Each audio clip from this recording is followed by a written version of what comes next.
ఈ బడ్జెట్ 6 గ్యారెంటీలకు గోరి కట్టిందని మాజీ మంత్రి హరీష్ రావు అన్నారు. బడ్జెట్ అంతా అంకెల గారడి, మాటల గారడి అని ఉందని తెలిపారు.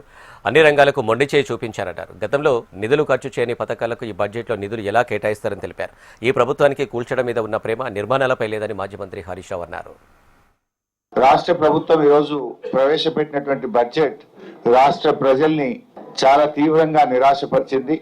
6 గ్యారెంటీలకు రేవంత్ రెడ్డి గారు, బట్టి విక్రమార్క గారు కలిసి ఈ బడ్జెట్ తో విజయవంతంగా గోరి కట్టారు.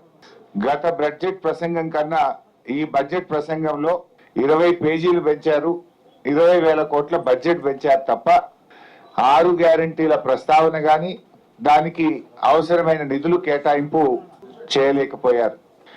కాగితాల మీద, అంకెల మీద తప్ప ప్రజల కష్టాలు తీర్చడంలో గాని 6 గ్యారెంటీల అమలు విషయంలో ఈ ప్రభుత్వానికి చిత్తశుద్ధి లేదని మరొకసారి స్పష్టంగా అర్థమైపోయింది. ముఖ్యంగా బీసీ, ఎస్సీ, ఎస్టీ, మైనారిటీ డిక్లరేషన్లు కేవలం ఓట్ల కోసమే తప్ప ఆ వర్గాల బాగు కోసం కాదని ఈ బడ్జెట్ నిరూపించింది. గత బడ్జెట్ లో పథకాలు పెట్టి నిధులు ఖర్చు చేయని పథకాలకు తిరిగి మళ్ళీ ఇది ఈ బడ్జెట్ లో కూడా అవే పథకాలు, అదే నామస్మరణ, అదే కేటాయింపు. ఎట్లా నమ్మాలి? పోయిన బడ్జెట్